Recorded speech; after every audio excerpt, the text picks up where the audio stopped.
Yeah. Hello, welcome. My name is Pete Bearder, aka Pete the Temp. I'm here with Thick Richard. Thick, how you doing? I'm good. How are you? He also goes by Matt, but we'll be calling for the purpose of this interview. We'll be calling him Thick. Yeah. So this interview has been brought to you today by the letter U. And we did have the number 9 for our table, but that got taken away by the waiter. My name is Pete Bearder. I've told you that already. This interview is happening as a meta discussion to the book I'm writing, Stage Invasion, Poetry, Renewal and the Spoken Word Renaissance. Doesn't that sound interesting? Lovely stuff. And I don't know where or when you are, but probably you could by now get yourself your hands on that book, or at least very soon you will be able to. Earlier on, we were doing the weirdest gigs we could find, really, and that did us loads of good because it was, it was opening up to different sort of criticism, really. The expectations of entertaining a band night and that kind of gig, very different to the sort of poetry. The poetry nights were weird because, and they've always been a bit weird for me, because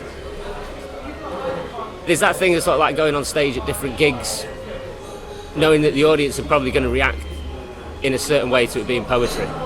You have to grab their attention, don't you? You have to go, grab them with one hand and then beat them around a bit with the other one.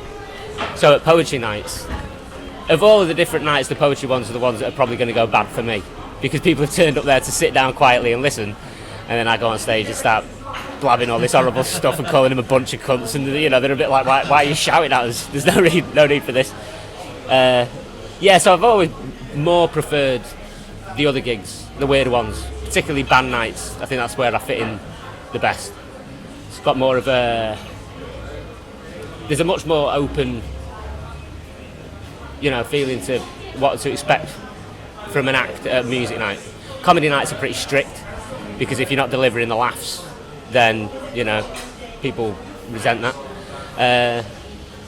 And poetry nights have got a more sort of, they're just more well-behaved, aren't they, in general?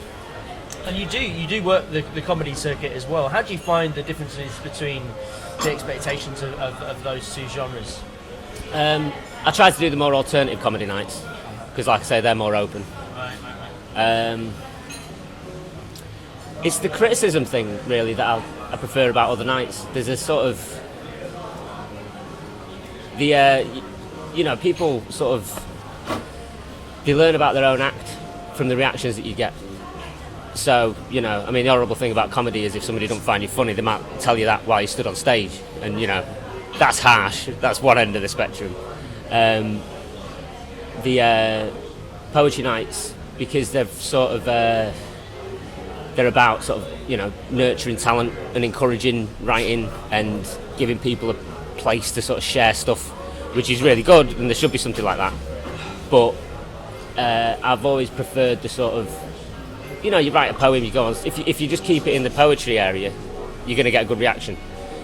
You write something new, you go on stage at a comedy night and perform it, you're going to find out pretty quick whether it's something you should keep in your set or whether you should ditch it.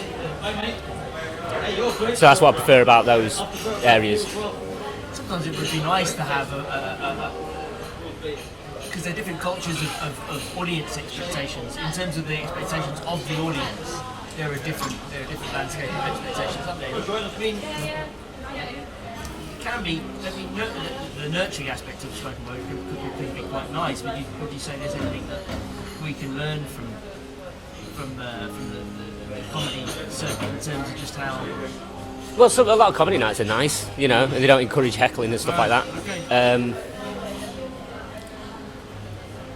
I don't know. I think there's something about the act that I do as well, which is provokes people to sort of give criticism in a clearer way. The more gentle performers, I think nobody wants to walk up to somebody who's just like wrung their heart out on stage and tell them like, I thought that was shit. Whereas with me, like, there's been a couple of times like, getting assaulted after a show and that kind of stuff. You've been assaulted after a show? There was one time in particular, where I was like dodging punches, trying to leave the room and that kind of thing. Some would argue that you're doing your job as a poet if people are swinging punches at you. Yeah, it's getting some kind of message across. Was it?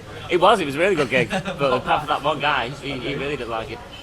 And there's been a couple of shows, especially Any particular reason? It was a poem called God Hates Stockport, and he thought I'd call his children inbred. But it turned out he was actually a friend of a friend of a friend, and he wasn't even from Stockport, he was from Liverpool. But that's how offensive that poem was. Yeah, I mean, that's more of the band nights, the harshness of band nights, and you know, the kind of riotty feel of it. Comedy nights are better when it's more accepting, and you're watching somebody go on stage, and there's there was a guy, I can't remember his name, he was a kind of like spoken word performance art comedy. At the end of the gig he wrapped his head in sellotape and like kind of struggled to take it off with the hair and just kind of staggered off stage and like, you know, complaining about like having to chop all his hair off. I don't know why I mentioned that. Well, a lot of these audiences are the kind of people who, I mean, some of them will like poetry, but a lot of people still don't. You know, you make the assumption that they're not going to like it. As soon as you walk on stage and they realise that the second thing you've said rhymed with the first thing you've said, a lot of people turn off. Right. Because they'll, you know, so a lot of shows I make the assumption, if it's a sort of different stage to something that I'm used to, that like 3/4 of the audience are probably going to instantly dislike me, you know, within the first couple of minutes. And then you got to either try and win them round or rub their noses in it. I find that works. When people don't like you crank it up and give it them twice as hard. That usually turns it around. A lot of poets have been saying in these interviews, this is what's missing is critical discourse. Yeah, I mean, like I was saying about the, you know, the safe space of like the poetry world. When poetry does get criticised, I think the tendency is for the sort of that scene to sort of sulk and turn its back on it and ignore it and sort of be dismissive and say, well, you know, you don't understand it, it's not your kind of thing, so you can't judge it. But if you go up on stage, you're opening yourself up to judgment. And I think what's held the poetry thing back for so many years is the sort of reluctance to improve, to meet the standards that are expected from other types of entertainment. You know, it's too cosy in that sense. And because it's more acceptable to be on different stages, people have, you know, learned to sort of, you know, accept criticism and improve their standards. If you go to a comedy night, the first act who comes on might not be of the same standard as the headliner. You know, and that's fair enough. You give them a break because they're less experienced and stuff like that. And the same with band nights. But if you go to a comedy night or a band night and the standard doesn't change throughout, you know, then you're not going to return to that night because it'd be like, well, that was, you know. And poetry was stuck like that for a long time, I think. Then you have things like Banks of the Gun, and there's a lot in Manchester. Speaks great. You've got Evidently, you know, there's a lot. Yeah, Great night. Yeah, it's like, you know, giving it a kick up the arse and making it actually entertaining for people to want to return to it and stuff. Yeah, it's a lot better now than it was, in my opinion.